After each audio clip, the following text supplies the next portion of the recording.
Today, let's talk about colors, the beautiful, beautiful subject. And as pastel artists, we are very fortunate to have the colors in already pre-mixed shape by manufacturers in the form of a stick. And that is actually advantage because it makes it very spontaneous, the painting process. We can just open the box, let's say outside in a plein air situation, and we are ready to go. And it's not only outside. I can just have 20 minutes at home, kind of like 20 minutes to fill in, and I can step to my easel and continue painting without having to go through all this process of mixing colors and then worrying about what happens if I don't have any time next day to come back to it. The color dries out, so the color is already dry. So here we don't have to worry about it, which is an advantage, but it is sort of a disadvantage because now we are so tempted to keep buying all these different color variations, and also it can be intimidating to beginners. They might think that they need so many colors to start with, but that's actually not so true because we really need the base selection first, and then you can expand, but you can start with a lot less. And of course, it's not only the beginners that are asking this question, how many colors do I need? If we are taking our pastels outside, we cannot take our whole studio with us. So that's why we also are going to limit our pastel selection, and we are going to follow the same principles basically when we decide what we are taking with us, what pastels we need. So today I'm going to try to take the mystery out of this process. I'm going to show you what I am looking for when I am selecting colors for my pastel box as well. Let me just show you the smaller one. That is the smallest, by the way. And the other box, it's also a plein air box, but it's a backpack. And this one is heavier. That's another good reason because pastels get heavy. The more pastels you have in your box, the larger your box is, the heavier the weight.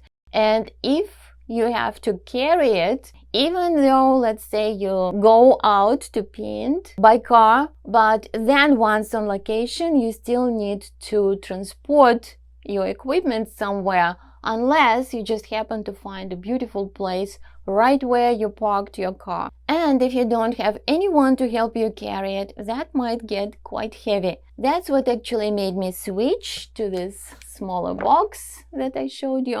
And it does have enough pastels. And of course, if I want to expand on it, I can just carry a little bit more in a smaller plastic box. So how do we decide what colors we need? And to answer those questions, we really need to know how to mix the colors in pastels so that we can get away with fewer base colors and mix the rest of them. In a liquid medium like watercolor, I can just use primaries and create a whole range of colors. Like here, I'm going to have orange from this red and yellow. But will it work in pastels, having just a few primary colors and mixing the rest of the colors from them? So let's say I have two colors, blue and yellow, and I want to get green, and I'm using just a scrap of sanded UART paper here, and I'm going to layer these colors and see what happens. Do I get a nice green? Well, I do get a nice green, but it's quite different, right? We can see that blue showing through. It's a lovely color. I absolutely like layered colors. They're very complex, they're beautiful. But if you need just something like this, it's quite different, right? Something like this would be closer.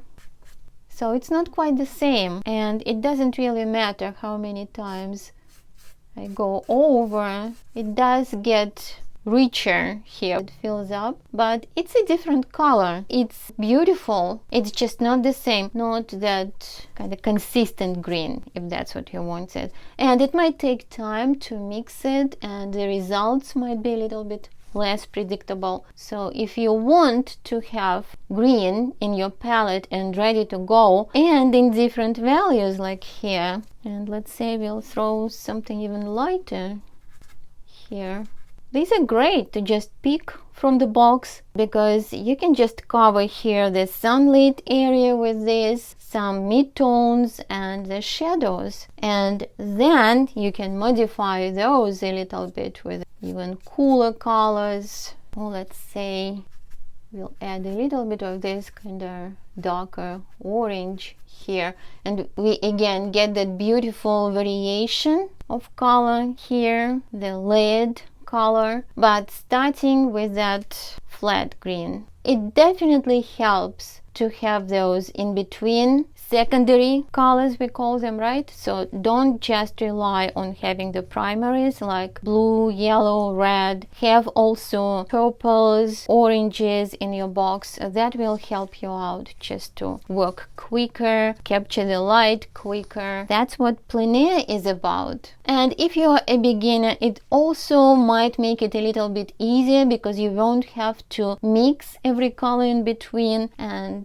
you don't really know yet necessarily like what colors you are going to end up with. So I definitely recommend having those secondary colors, having those major color families in your box represented. And I will also need a range of colors in each color family. That is because I need to create three-dimensional looking objects, and for that, for starters, I need several different values in my box. If I have just one red right now and I want to create a realistic looking red box, and I'm going to color each side of the box, but it's just going to look like a flat shape on a piece of paper. So no three-dimensional illusion here. I can actually do a little bit more, varying the pressure and separate the planes of the box a little bit, create a sort of a darker color on the shadow side if the light is coming from the top left, I assume. But ideally I need 3 values at least to show that each plane of the box has a different amount of light. So we definitely need a value range in our pastel box, a value range for each color.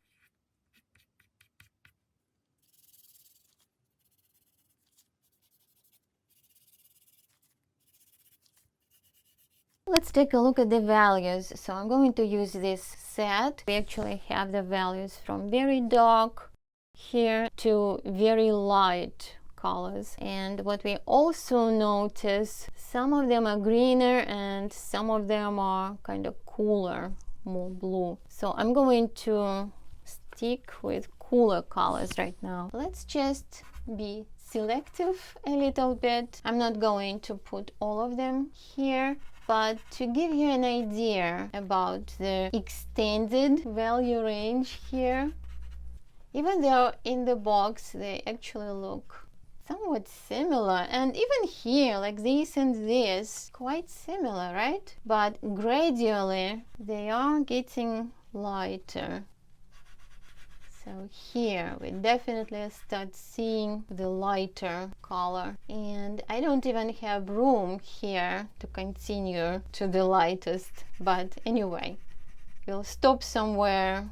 Okay, this, and let's do this one for the lightest. I'm just going to add it here. So that's a lot. In the studio, I'm quite happy to have this whole range of colors. These are, by the way, Richardson. If I have to limit that, let's see what I can skip. I would definitely leave this one, the darkest. I definitely want to have that. Now I have to evaluate maybe like between this and these, and actually these are kind of similar, like this and this. Actually even include maybe this one in here.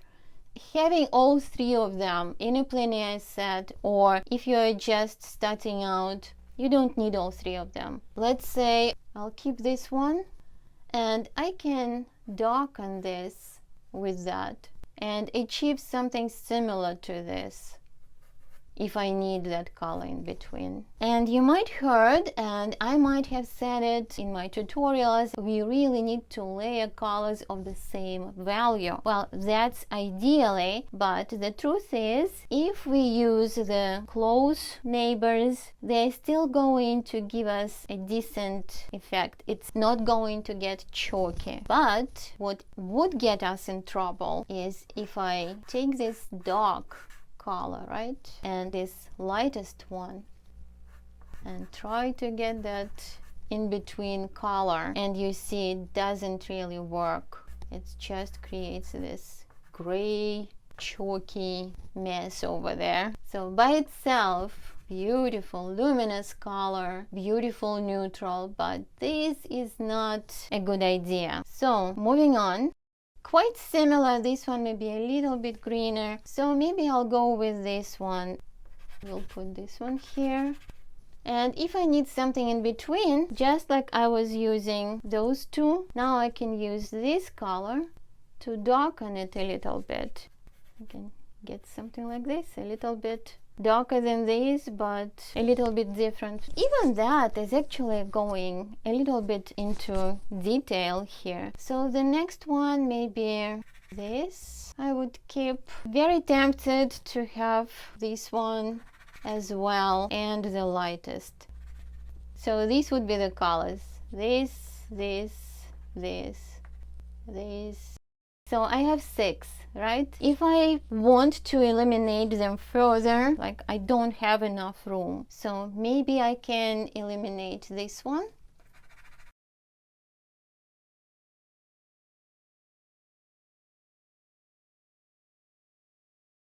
Yeah, I can get away maybe like with 5 colors here and still have a decent full range of this turquoise. But the truth is, we are not going to always have that full range in every particular color. So in this same box, I have the colors that are more green. They are warmer greens. So do I need to have them? They are kind of similar to the colors that I have here, but they are greener. What if I start with something that's similar in value? Maybe it should be this one.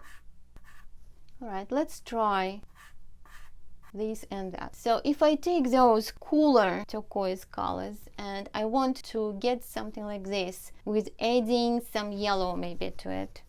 Again, if it's too light, it's probably not going to work. It's something a little bit darker. So let's try this one first. Warm up the turquoise, and okay, we have something. We have turquoise that's warmer, but again, it's like it's more complex color, it's more layered color, and which is beautiful. But look at this. This one is actually probably a little bit even closer to this one. So yes, we do get that warmer color, and I could definitely, in the situation when I don't have the exact color, I can use this and I will be very happy. And maybe even happier, maybe even here I want to add a layer of something like this, because it just makes it more beautiful, more complex. So yes, we can skip some versions of the color if the color is really close enough already to what we have. Definitely in this extended range, right? And even the color temperature, we can get modified versions of that color, which will be pretty close, so we don't really need this whole box with us, even if we painting something that has a lot of turquoise in it. But what I definitely want to have is some nice pure colors like this, because I won't be able to get them. And if I have that in greener version, so maybe I also want to have that, just to have that ready if I have room in my box. Otherwise, I'll be just trying to achieve that by layering. So basically we saw here the value and temperature in action, how we can eliminate some of those colors and achieve them by layering what we already have. But the trick is that we need that range of values that would work together when we are trying to create those other variations on the color, whether it's value or whether it's temperature variation. And now let's take a look at Chromatic colors. This one is a little harder, so I have to press harder on it to get this intense color. But you know what, I want it for layering. Yeah, it works. Chromatic and neutral, grayed down color, so big difference. The thing is, we cannot create this color if we don't have it, but we can create this color like when we have this, let's say, right? We start with that, and then if I have some gray, which I will definitely include some grays in my box. So I have that grayed down color, and I can try a few passes of this and see what happens. And it's actually pretty close, right? Getting pretty close to the color that I have above. So having some grays and some pure colors will give us those colors in between. This one is more gray, but this one is what we call neutral. We definitely can tell that there's more color in it, and we can do it with other colors. And that's another thing to try. The complementary of the color will also neutralize it. So I need orange, and I can use either this, which is lovely. This one is a little lighter, but let's stick with the darker one here, just to keep it closer in value. And look at that, it's kind of beautiful, sparkling, but more neutralized color than if it is in its pure form. So let's get a little bit more of the pigment on this surface and see what happens.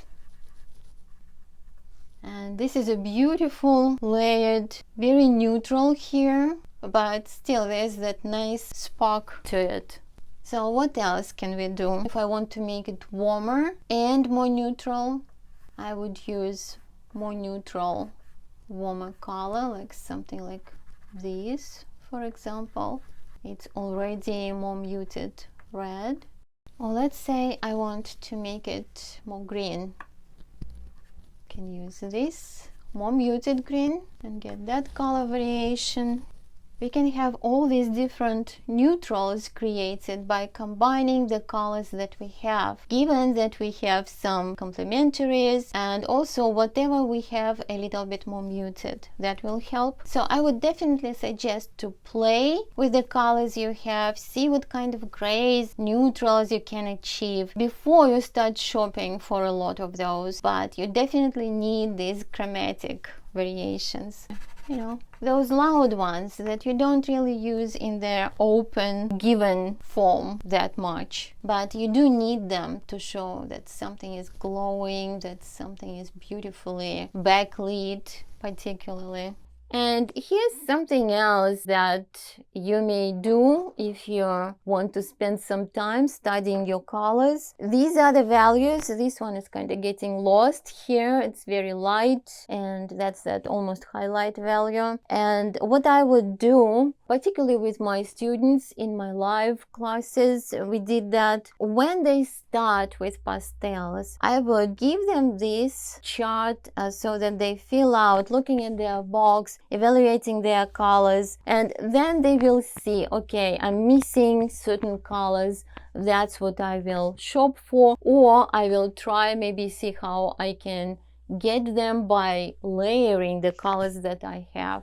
And here's the example of a very similar color chart, and if you squint your eyes, you can see that the colors are roughly corresponding to the values. So that's another exercise you can do so that you get better familiar with your colors and know how to get the most of the colors you have. So let's do a quick recap of the colors that we pretty much absolutely need to have in our base pastel selection, in our pastel box, in other words. First, every color family should be in your box. That just makes life easier so that you don't have to mix those in between between colors, between the primaries. That's just easier, and because of the way pastels are mixing, you're not going to get the same looking colors by layering them as you would have in a stick form from a manufacturer. Then we need a range of values in each of those color families. How many values? Well, 6, 5 would be great. 4 values if you want to limit it further, and I don't know, in some extreme situations maybe even 3 values in each color family, but not less than that. Our next step would be color temperature. So you need those warmer and cooler variations of those base colors in each family. Let's say red purple or blue purple or olive green or blue green. And though it would be great to have a separate stick for each, for example, blue purple and red purple, if you really need to narrow down your selection, you can definitely make the color, the base color, warmer by layering reds, oranges, yellows over that, or make the color cooler by layering blues over. So you can skip some of those colors, but make sure that at least you have the colors that you can layer and achieve those cooler and warmer variations. And finally, let's make sure that you have those chromatic colors and also on the other side of the spectrum, neutrals and grays. And if I have to simplify here, I can say that definitely have chromatic colors, those saturated bright colors in each color family. We cannot create them by layering other colors that are not chromatic. But the neutrals can be created by layering, so you can use your grays to neutralize more pure colors, or you can layer complementary colors. So you can definitely skip some of the neutrals and create them on the spot from the colors you have. But eventually you will know the neutrals that you really use a lot. You really need to have them with you. Not spending time trying to get the results by layering, so you will include those too. So I hope now you have a better idea what to select for your plein air box, or if you are just starting out with pastels, what colors to shop for, so that you can start building your base selection of colors, and then you can expand on that. But now the next question is, what about sets? Well, sets are a great way to start with, and now you can evaluate that set and see maybe like what values are missing, what if maybe like some color temperature variations are missing, or maybe you need more of those grays and neutrals. What's interesting, I think pretty much any set includes those more chromatic colors, particularly those like not theme sets but the base sets. They usually have those chromatic colors, so I don't think you will be missing those. So if this video, if this conversation about the colors, about color selection and what we need in our base pastel selection, if this was helpful to you, please give this video a like. It does help me a lot to get this video seen by more people. And also, if you're interested in pastels and in other mediums which are coming soon, and some art tips, please subscribe to this channel if you haven't yet. Also, because I have a lot of questions about pastel brands, about colors, about everything else related to this, I put that information in the lists in my Amazon storefront, and you can look at those links in the description below. So usually I would say happy painting, but I guess in this situation I'm going to say happy exploring colors, happy shopping for pastels, and I will see you in the next video.